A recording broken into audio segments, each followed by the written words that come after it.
Test. तो test करते हैं हम। टेस्टिंग शुरू करनी है। तो आज हमारा नया टॉपिक है और ये टॉपिक कहलाता है सैंपल एंड पॉपुलेशन। तो सैंपल और पॉपुलेशन क्या होती है? Just a second. हाँ,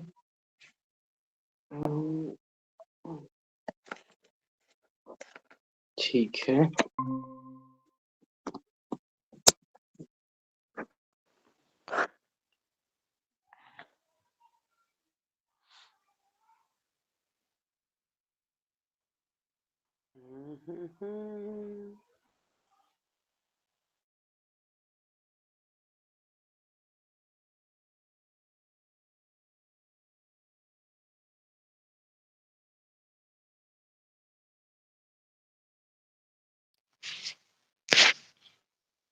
हाँ,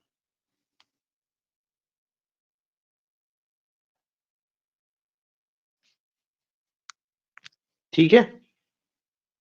तो जिस पे रिसर्च करते हैं, हाँ, देखिए, पॉपुलेशन को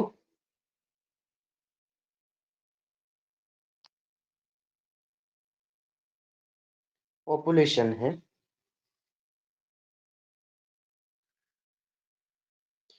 पॉपुलेशन।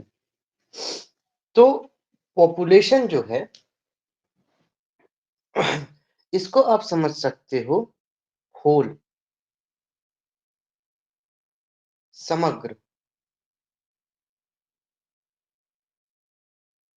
ठीक है, ये होल है, समग्र।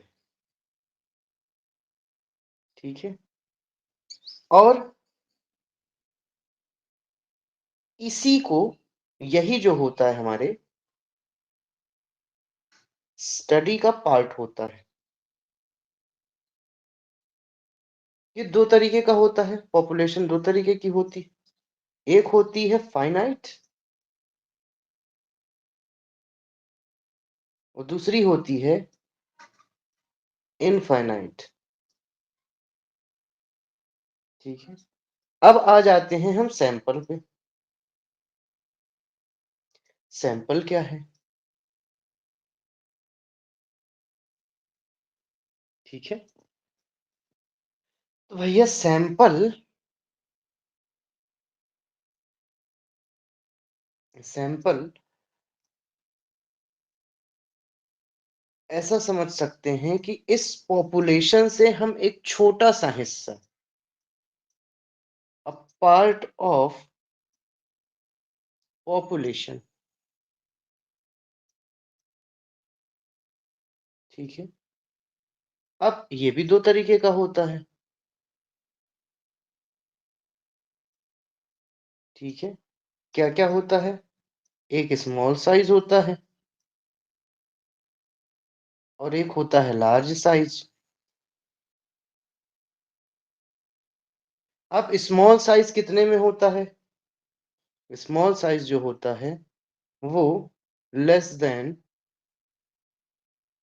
30 होता है और ये मोर देन 30। ये समझना बहुत जरूरी है कि लेस सैंपल साइज क्या होती है और लार्ज सैंपल साइज क्या होती है। ठीक है, इसको हम हिंदी में सैंपल को, हाँ, प्रतिदर्श कहते हैं।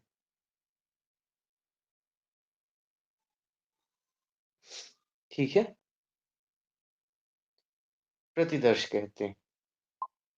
एक तीसरी टर्मिनोलॉजी होती है। ठीक है, ओके। एक तीसरी टर्मिनोलॉजी होती है जिसको कहते हैं पैरामीटर। अब पैरामीटर क्या होता है भैया? द कैरेक्टरिस्टिक ऑफ पॉपुलेशन, मापदंड जिसको कहते हैं कैरेक्टरिस्टिक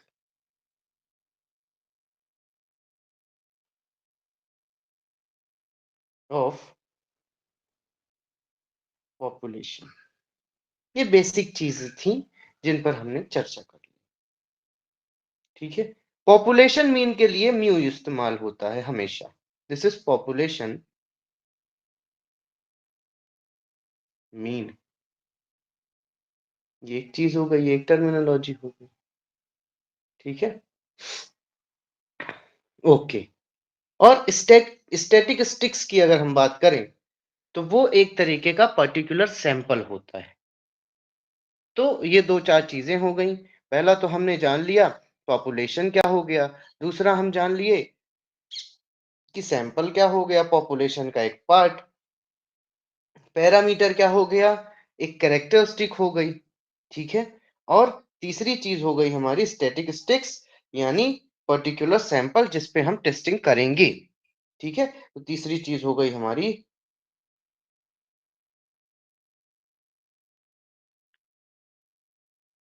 स्टैटिस्टिक्स। ये क्या होता है, ये पर्टिकुलर सैंपल होता है। ठीक है, अब आइए स्टैटिक टेस्ट की बात करते हैं। ठीक है, यानी हम एक सैंपल लेते हैं और उस पे करते हैं हम टेस्टिंग। ठीक है, तो स्टैटिक स्टिक्स की जब हम बात करते हैं तो ये एक तरीके का पर्टिकुलर सैंपल होता है और इस पे हम करते हैं, क्या करते हैं, हम टेस्टिंग करते हैं। तो static stick static stick static statistical जो टेस्टिंग होती है वो दो तरीके की होती है। ठीक है, एक तो बोलने में इतना अजीब है ये, सांख्यिकी हिंदी में ज्यादा सही है। ठीक है, तो दो तरीके की होती है, एक होती है आपकी पैरामेट्रिक और दूसरी होती है नॉन पैरामेट्रिक।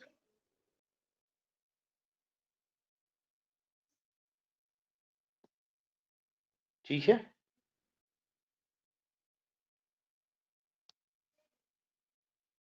हम्म, चलिए अब हम बात करते हैं। थोड़ा ऊपर करना भैया। हाँ, हम्म,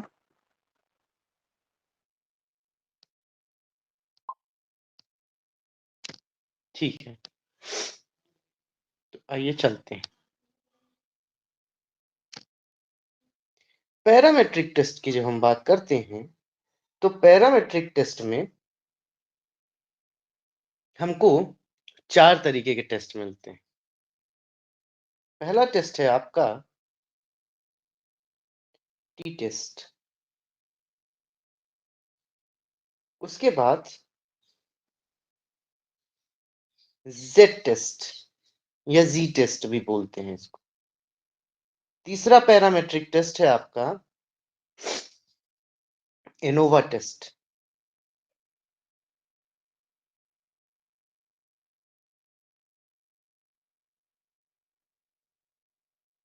या इसी को हम और क्या कहते हैं, any guess? Yes, F test. इसको हम एफ टेस्ट भी कहते हैं। इसके बाद आखिरी टेस्ट जो है वो है Karl Pearson correlation coefficient.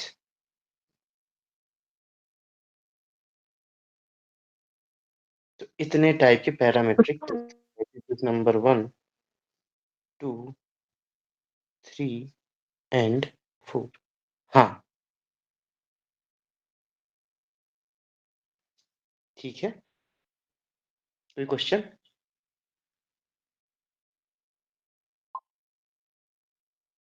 Okay, अब इसमें हम देख लेते हैं इसमें कौन कौन से टेस्ट होते हैं। इसमें पहले होता है काई स्क्वायर या साई स्क्वायर, जो भी आप बोलना चाहें। ठीक है, फिर होता है स्पेयरमैन्स रैंकिंग कोरिलेशन कोफिशिएंट।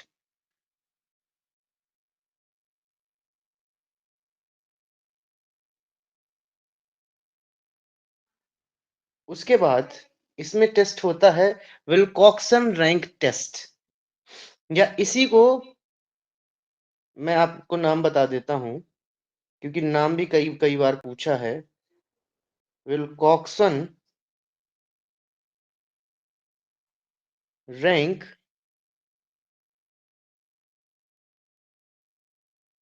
सम टेस्ट, इसी को हम कहते हैं यू टेस्ट, इसी को हम कहते हैं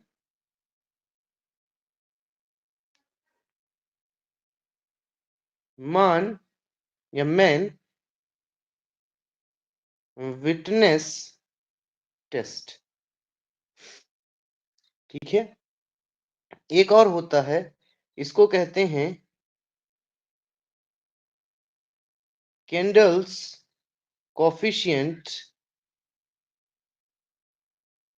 ऑफ कॉन्कॉर्डेंस, कॉन्कॉर्डेंस, इसी में आता है आपका एच टेस्ट, या इसी को कहते हैं क्रुस्कल वॉलिस, क्रुस्कल वॉलिस टेस्ट। बताइए, किसी को इसमें कोई डाउट हो तो बताइए,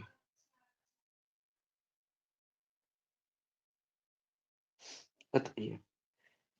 सो स्टैटिक डाउट तो नहीं है, बस ये है हम्म अपनी जो चीजें पहले से जान है ना, कुछ चीजें साइड रखनी पड़ेंगी। हम्म एक्सपेरिमेंट को रिलेशनशिप टेस्ट भी है क्या? स्पेयरमैन्स रैंकिंग कोरिलेशन कोफिशिएंट इसी के अंतर्गत आता है, नॉन पैरामेट्रिक टेस्ट के अंतर्गत आता है, ऐसा जान के रखिए।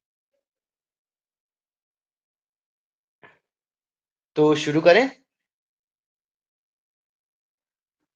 देख लेने दो।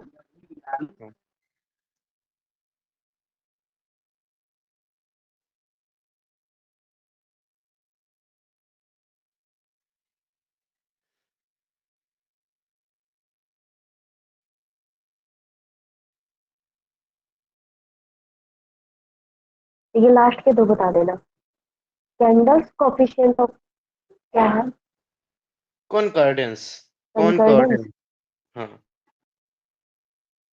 और लास्ट वाला एच टेस्ट वर्ड करे थे।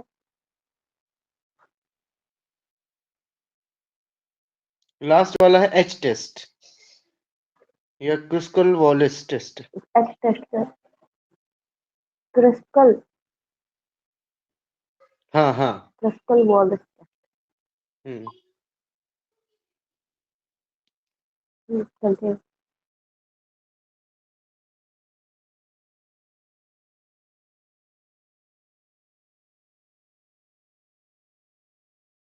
ये अपन नहीं पढ़ेंगे, ये तो है,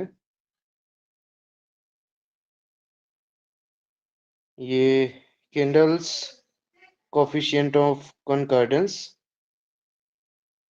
और इसको तो पढ़ेंगे अपन, इसको पढ़ेंगे, इसको पढ़ेंगे, ये अपन इसमें भी चार ही देखेंगे, इससे और क्वेश्चन नहीं आया है। अनोवा भी डिटेल में पढ़ेंगे क्या? One way, two way ANOVA. हाँ हाँ, देखते हैं अब जितना हमारी तलवार में धार है उतना शार्प हम काटने की कोशिश करेंगे।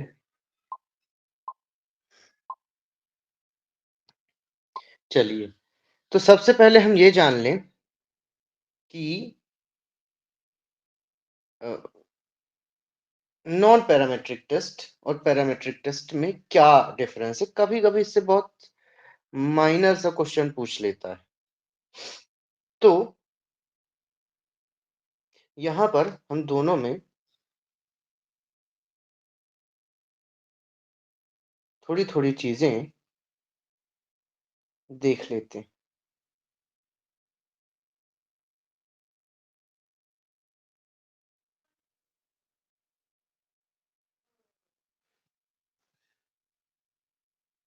चलिए, पहली चीज कि जो पैरामेट्रिक टेस्ट है वो क्वांटिटेटिव होती है, क्वांटिटेटिव टेस्ट होता है। तो ये क्या होगी? क्वालिटेटिव। यानी इसमें हम क्वांटिटेटिव डेटा लेते हैं और इसमें हम क्वालिटेटिव डेटा लेते हैं। इनसे बहुत हल्के हल्के से क्वेश्चंस कभी कभी पूछ लिए जाते हैं। उसके बाद इसको हम पैरामेट्रिक टेस्ट को हम जनरलाइज कर सकते हैं।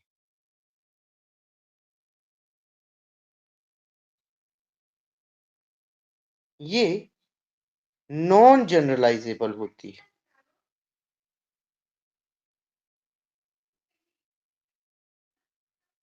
उसके बाद ये जो है पैरामेट्रिक टेस्ट, ये मोर पावरफुल होती है।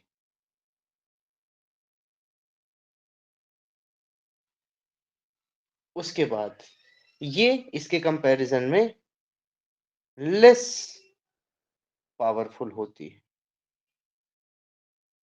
और इसमें हम पॉपुलेशन डेटा लेते हैं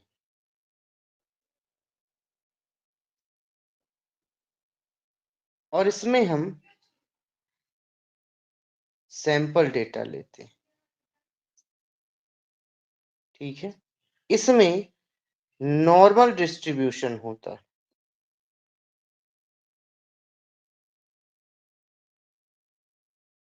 और इसमें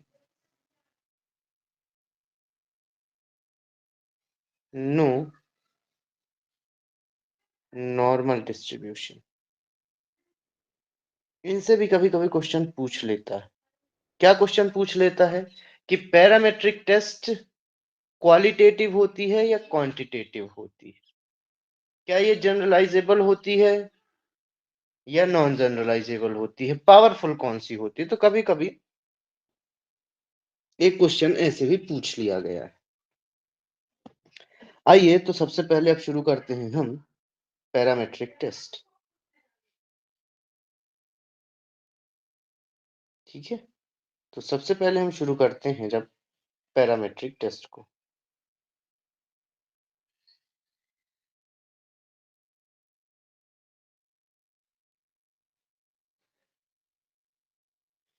तो जब हम शुरू करते हैं पैरामेट्रिक टेस्ट को, तो पैरामेट्रिक टेस्ट में सबसे पहले टी टेस्ट आता है। अब टी टेस्ट में क्या आएगा? देखिए, इसको डेवलप किया था एक प्रोफेसर थे WS गॉसेट। 1928 में WS गॉसेट ने इस मेथड को डेवलप किया था।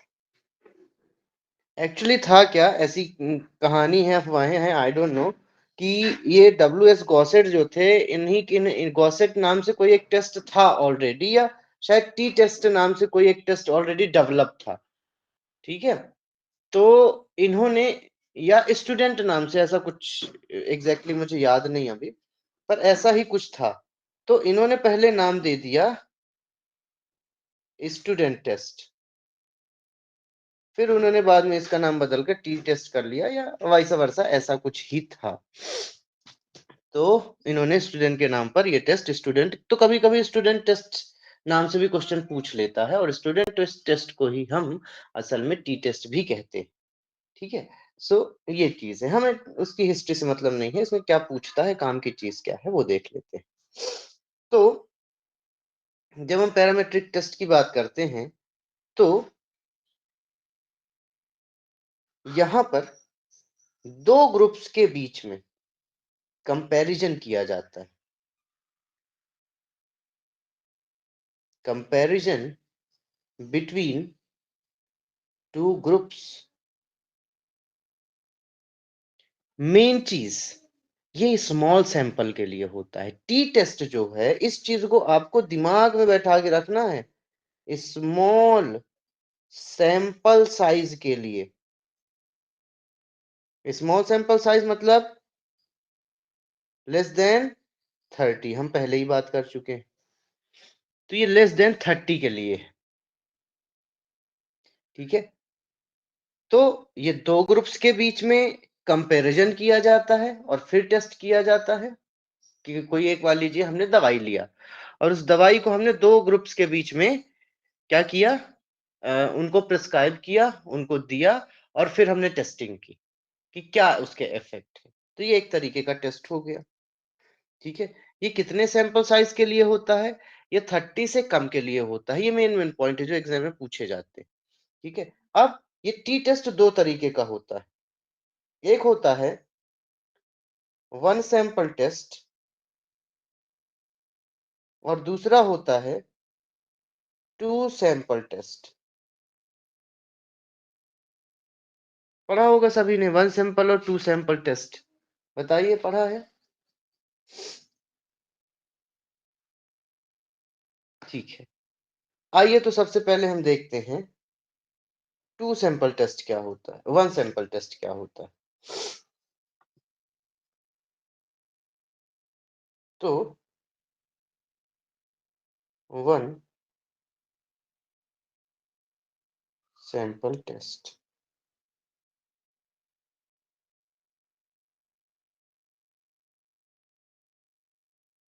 ठीक है, ओके।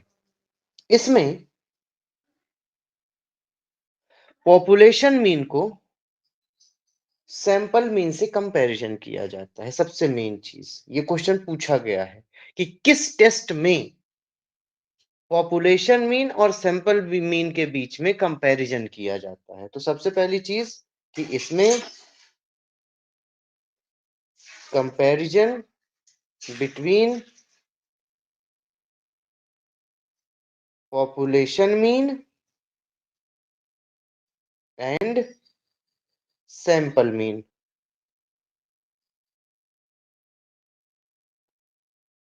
सबसे पहली चीज, इसका एग्जांपल हम लेके देखते हैं।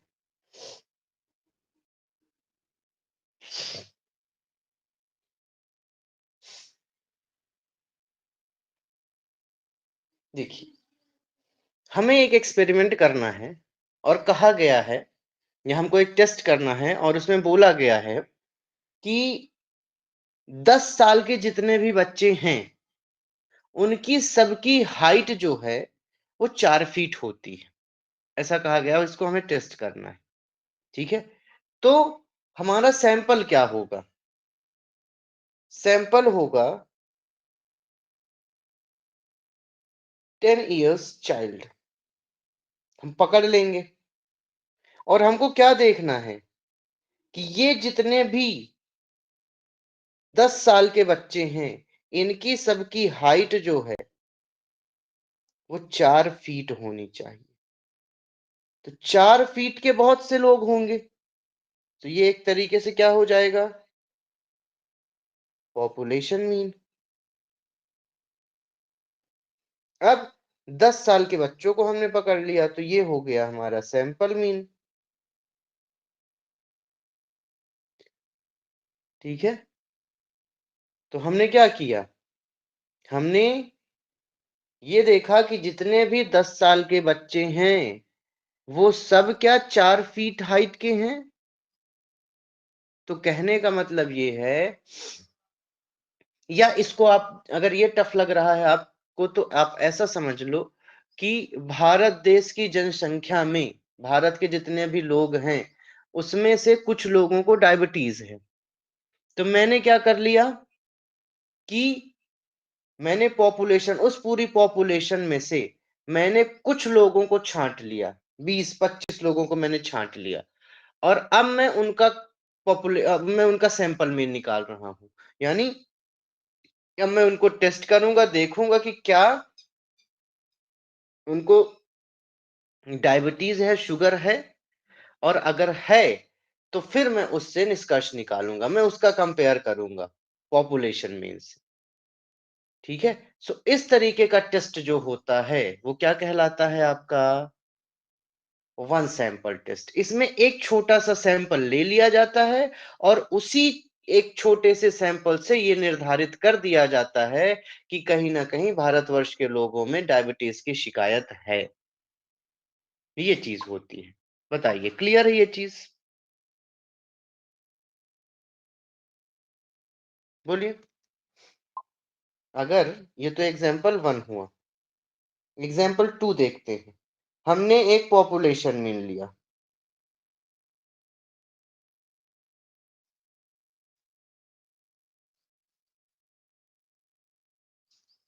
एक पैरामीट्रिक टेस्ट, अच्छा ठीक है। सो पॉपुलेशन मीन देखते हैं, ठीक है। पॉपुलेशन मीन, पॉपुलेशन मीन मैंने क्या ले ली, द पॉपुलेशन, ये कुछ भी हो सकता है, लार्ज डेटा होता है, बड़ा डेटा होता है। हाँ बिल्कुल। सो हमने ले लिया द पॉपुलेशन, या मैं ऐसा बोल दूं कि मैंने पॉपुलेशन मीन ले लिया है 40 ईयर के लोग, मैंने ये ले लिया। अब मैंने बोला 40 ईयर के लोगों को शुगर होता है, ठीक है। तो अब मैंने क्या किया, 40 ईयर के लोगों को ले लिया मैंने, एक सैंपल इससे निकाला, ठीक है। और ये सैंपल निकाल के मैंने इसका किया टेस्ट। अब ये सैंपल 20 से 25 लोगों का होगा, ठीक है, स्मॉल साइज होगा। इसका हमने किया टेस्ट, और इन टेस्ट पे मैंने जनरलाइज किया, अगर इनको शुगर है तो कहीं ना कहीं मैंने जनरलाइज किया कि जितने भी ज्यादा से ज्यादा 40 ईयर्स के लोग होते हैं उनमें कहीं ना कहीं शुगर की संभावना, डायबिटीज की संभावना होती ही होती है। सो एक पॉपुलेशन मीन में से मैंने, या पॉपुलेशन में से मैं एक सैंपल लेता हूं, उस सैंपल को मैं टेस्ट करता हूं, फिर मैं कंपैरिजन करता हूं, और फिर मैं उस चीज को जनरलाइज कर देता हूं कि हाँ 40 साल के लोग जो हैं या भारतवर्ष के लोग हैं, उनको क्या किया मैंने, ये घोषित कर दिया कि इनमें शुगर की शिकायत है, डायबिटीज की शिकायत, ठीक है। Two sample test. अब आइए देखते हैं टू सैंपल टेस्ट।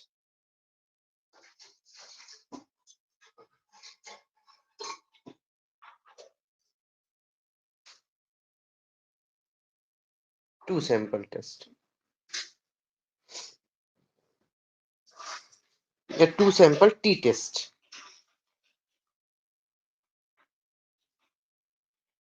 ठीक है।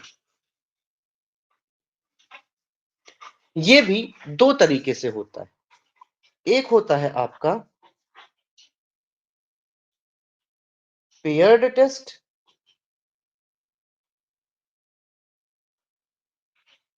पेयर्ड टेस्ट, और एक होता है आपका अनपेयर्ड,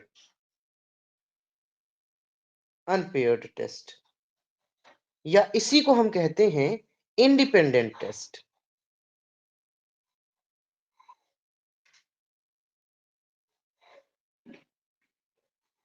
ठीक है। आइए इसको देखते हैं।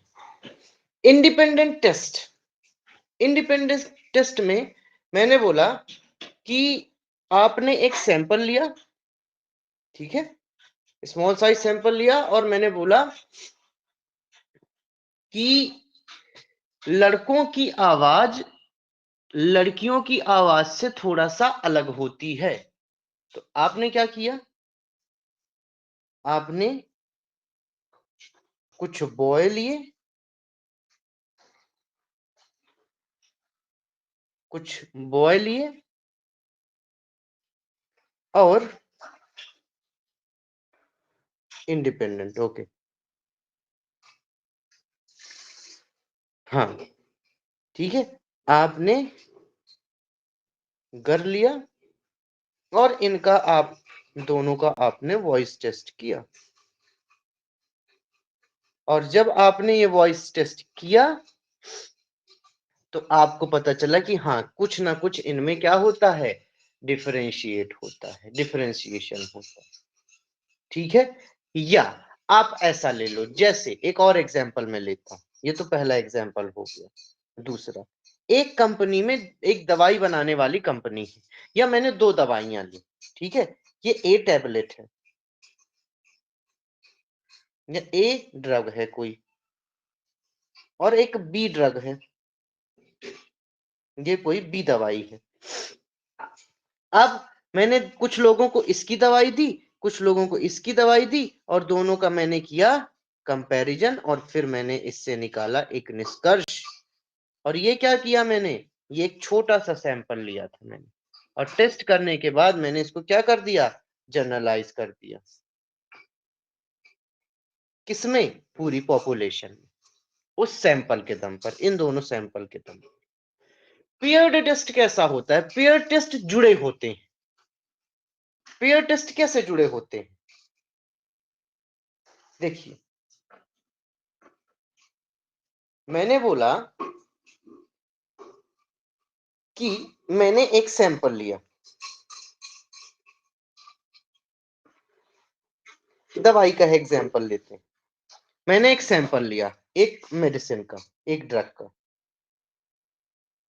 ठीक है। अब मैं क्या करूंगा कि ये दवाई ड्रग ए है या ड्रग सी है, ठीक है। इस दवाई को मैं एक कुछ लोगों पे अगर मैं टेस्ट करना चाहता हूं, तो मैंने एक पॉपुलेशन ली, ठीक है। कुछ लोगों को मैंने लिया, मान लो मैंने 3-4 लोगों को लिया, ठीक है, 3-4 पीपल को लिया।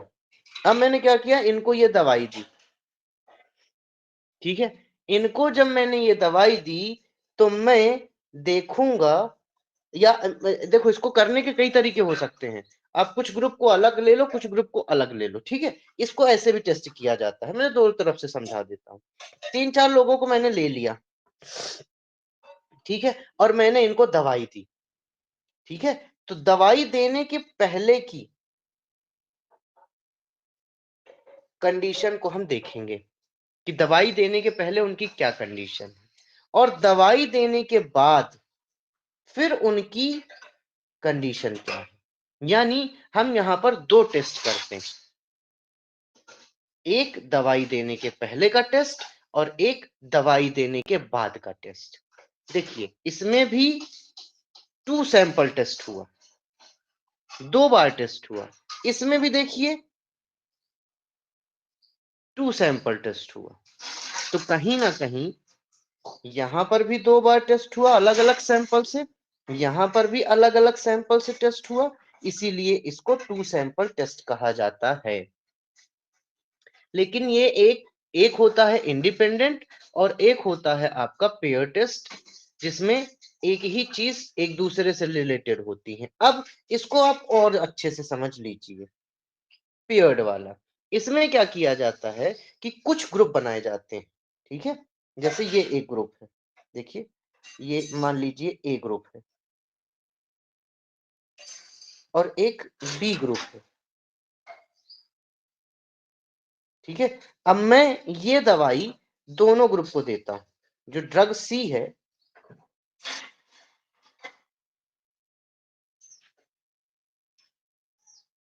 ड्रग सी है, मैं इस ग्रुप को नहीं देता हूं, इस ग्रुप को ये दवाई नहीं देता है, और इस ग्रुप को ये दवाई देता हूं, ठीक है। तो मैं देखूंगा कि दवाई देने के पहले का इफेक्ट क्या है और दवाई देने के बाद का इफेक्ट क्या है। इसको ऐसे भी टेस्ट किया जाता है, ठीक है। इस प्रोसेस को कहते हैं, इस प्रोसेस को मेडिसिन के फील्ड में प्लेसिबो इफेक्ट भी कहा जाता है। कुछ लोगों को दवाई दी जाती है, कुछ लोगों को नहीं दी जाती है, फिर कुछ लोग ठीक हो जाते हैं अपने आप, तो फिर वो एक अलग परिस्थिति की बात हो जाती है। बट आप यही समझ लें कि कुछ सैंपल लिए जाते हैं, और उन सैंपल पे दवाई देने के पहले का टेस्ट और दवाई देने के बाद का टेस्ट, दोनों टेस्ट का कंपैरिजन किया जाता है, और उससे एक कंक्लूजन निकाला जाता है। तो यहाँ पर 2 बार टेस्टिंग हुई, यहाँ पर भी 2 बार टेस्टिंग हुई, इसलिए इसको, हाँ होता है ना।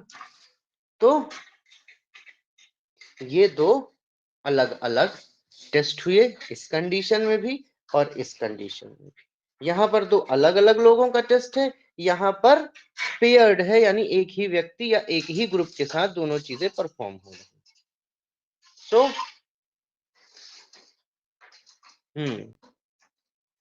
ठीक है, तो ये हो गया आपका। अब बताइए आगे करना है। इसका एक फॉर्मूला होता है, वन सैंपल। दोबारा बता दो। हाँ, डिपेंडेंट वाले दोबारा बता दो। डिपेंडेंट के बारे में बता दें, ठीक है। जैसे इंडिपेंडेंट के बारे में ना, या पेयर्ड टेस्ट के बारे में। इंडिपेंडेंट ये वाला ना, वाला। मैंने बोला कि मेरे पास दो दवाइयां आती, दवाई ए और दवाई बी। अब मैंने क्या किया, मैंने 20 लोगों का ग्रुप लिया।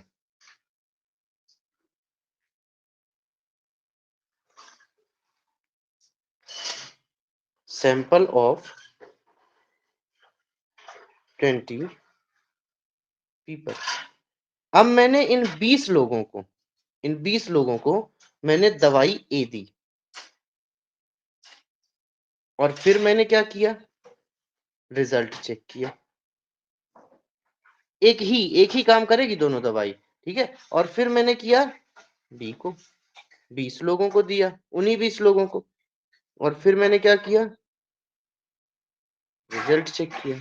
या फिर ऐसा हो सकता है कि ये मैं 20 अलग ग्रुप बना लूं, ठीक है, या मैं 20 मेल ले लूं या 20 फीमेल ले लूं, या 2 अलग अलग ग्रुप ले लूं। तो मैंने यहां पर क्या किया, ए और बी 2 अलग अलग सैंपल लिए ड्रग के, और इन पर मैंने रिजल्ट देखा कि इस दवाई का, अगर मैं दवाई के सेंस में बोल रहा हूं, तो ये दवाई दोनों क्या क्या इफेक्ट डाल रही हैं उन 20 लोगों पर। इन दोनों का टेस्ट असल में कहलाता है इंडिपेंडेंट टेस्ट या अनपेयर्ड टी टेस्ट। ठीक है, बताइए। इन दोनों मेडिसिन में रिलेशनशिप नहीं है, वो इसमें अनपेयर्ड है। क्या जैसे दोनों मेडिसिन में रिलेशनशिप नहीं है, इसमें अनपेयर्ड है। रिलेशन क्या है दोनों में, या डिफरेंस क्या है? मैं ये नहीं समझ में पा रही अनपेयर्ड कैसे है ये। अनपेयर्ड कैसा है, देखिए अनपेयर्ड ऐसा है कि यहाँ पर 2 अलग अलग चीजों की बात हो रही है, और यहाँ पर एक ही चीज की बात हो रही है। इस वाले में, इसमें हम एक ही दवाई ले रहे हैं। देखिए यहाँ पर हमने ड्रग ए लिया, और ड्रग ए की दवाई ड्रग ए का जब मैंने टेस्ट किया, 20 लोग थे और 20 लोगों को मैंने दवाई दी, और दवाई देने के पहले मैंने किया टेस्ट, और दवाई देने के बाद किया। तो मैं 20 लोगों पे ही कर रहा हूं एक ही दवाई, लेकिन मेरे पास 2 सैंपल हैं दवाई के। अब उन दोनों दवाइयों के बीच में मैं कंपैरिजन कर रहा हूं, तो वहां पर क्या हो गया, अनपेयर्ड। 2 अलग अलग दवाई, और यहाँ पर पेयर्ड, पेयर्ड यानी जुड़ा हुआ। तो इसमें प्री और पास्ट इफेक्ट देखा जाता है, और इसमें 2 अलग अलग ग्रुप ही लिए जाते हैं, या 2 अलग अलग सैंपल साइज ही ली जाती है। यानी ये एक सैंपल है दवाई का, और एक ये सैंपल। ठीक है, ऐसा हो गया। अब इसका एक छोटा सा फॉर्मूला होता है। अनूप, समझ में आया?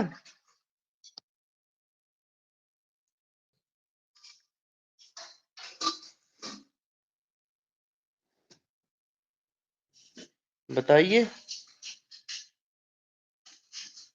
तो एक ही करना है आज।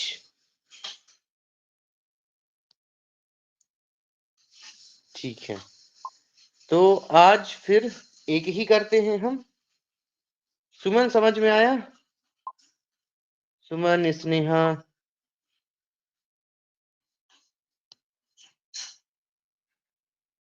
चलिए।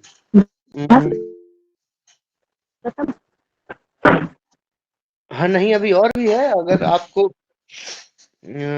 करना है तो फिर और भी कर सकते हैं हम, लेकिन आपने बोला सिर्फ एक ही करेंगे तो एक ही करते हैं, जैसा आप कहिए।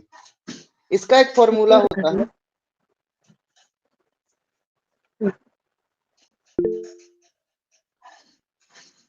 इसमें कुछ पता है?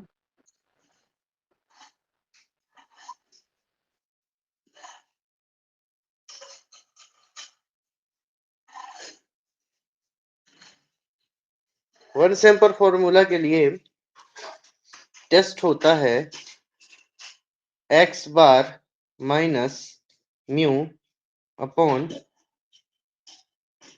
एस डी बटे अंडर रूट n, यही डराता है।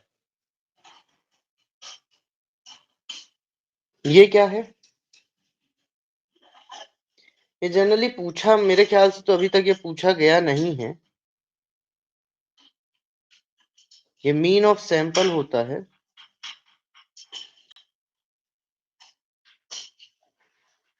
ठीक है, और ये जो होता है मीन ऑफ पॉपुलेशन होता है।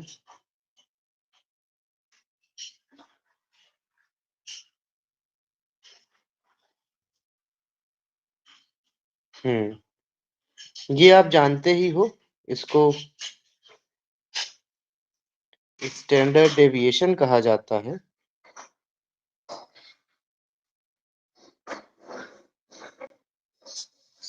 और n is the size of sample, ठीक है। और इसी को, ये पूरी जो टर्मिनोलॉजी है, इस पूरी टर्मिनोलॉजी को स्टैंडर्ड एरर भी कहा जाता है।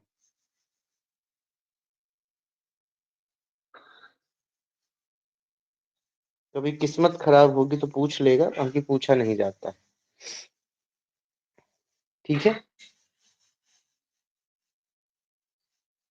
अब एक यहाँ पे बात आती है, ठीक है, ये पूछा नहीं गया है, आएगा कभी नहीं, फिर भी ये चीज जान लीजिए कि अगर हमको एसडी दिया हो, ठीक है, स्टैंडर्ड डेविएशन दिया हो और सैंपल साइज 30 से ज्यादा हो, तो भी हम टी टेस्ट कर सकते हैं। जनरली मैंने आपको क्या बताया? मैंने आपको बताया कि 30 से कम की साइज जब सैंपल साइज होगी तो हम टी टेस्ट करेंगे। ये स्मॉल सैंपल साइज के लिए होता है। लेकिन जब हमको स्टैंडर्ड डेविएशन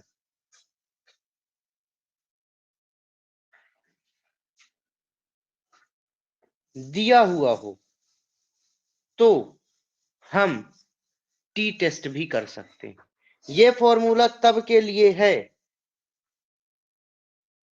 जब स्टैंडर्ड डेविएशन अननोन हो। नोन होगा तो फिर हम टी टेस्ट कर सकते हैं। दोबारा। Clear? This is a exception. ये एक्सेप्शन है कि if data is more than 30,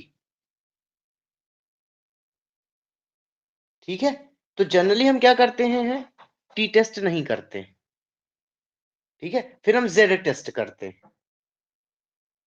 लेकिन and S D is known,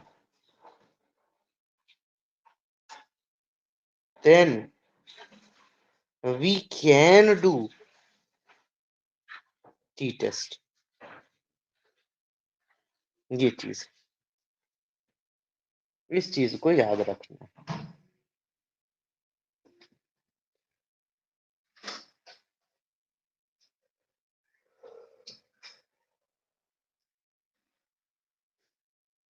ठीक है, ओके।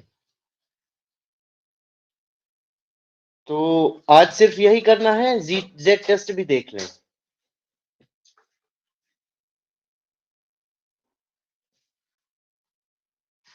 ओके, सो आज बस इतना ही करते हैं।